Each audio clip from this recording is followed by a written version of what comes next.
Joining me now is Howard Fineman, editorial director for the Huffington Post and MSNBC political analyst. Howard, there's a lot of implications, first of all, just in the Senate generally. In the recommendations they make, they make recommendations for all Senate offices to restudy the law controlling some of this behavior, especially the matter of dealing with lobbyists who have been employed by that same Senate office within a certain period of calendar time. That's the law that seems to have been violated here. So there's ripples going through the Senate tonight. There's a lot of chill in the Senate tonight. Well, there's no question. And it's a cliche, but it's true. The place is a club. Ensign fled the club. But former Senator Ensign leaves behind a lot of concerns. Yes, about the lobbyists, but actually the story itself is, I've been reading the details here, it's really an arrow aimed straight at the heart of the Republicans in the Senate. Not just the Ensign is gone, but there are lots of other people to be looked at, as a matter of fact. What is Tom Coburn's liability or risk in this investigation as it goes forward? Well, in reading the report, there are a lot of questions that are going to be asked of Senator Coburn, because he acted as a kind of go-between here between former Senator Ensign and the lobbyist and the lobbyist's wife with whom Senator Ensign was having the affair. Senator Coburn evidently trying to facilitate a large payment to that couple to basically make them go away.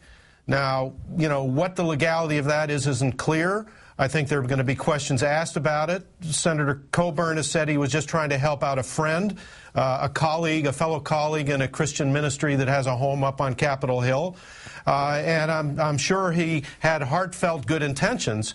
But when you start talking about possible payments of millions of dollars to people who might cause problems for a fellow senator, then Senator Coburn is going to have to answer a lot of questions, and he's not necessarily the most liked guy around that place. Howard, what does this do to the general prospects for Republicans in terms of congressional elections? The parties have become sensitive to the idea that scandals, even though they seem isolated, involve certain individuals, can actually end up affecting the entire party. Certainly the Democrats felt in 1994 that a history of certain individual cases of scandal in the House of Representatives hurt them and helped them lose the House in 1994. Is this the kind of thing, with a Justice Department investigation going on that will certainly drag into the election year, is this the kind of thing that Republicans have a larger political fear of? Well, I think they have to worry about it. I don't think there's any sense that the leadership in the Republican Senate knew about it. But look, first of all, the Justice Department's going to be looking into possible criminal violations, as you were discussing just a few minutes ago. That's number one. And that involves former Senator Ensign. There's Senator Ensign's parents who may be under investigation by the Department of Justice as well. There are the questions that have been asked and will be asked about Senator Coburn. There's the whole question about that fellowship ministry up on the Hill, the so-called C Street House, and what discussions were held there, whether they were all matters of the heart or whether they were matters of money and power as well.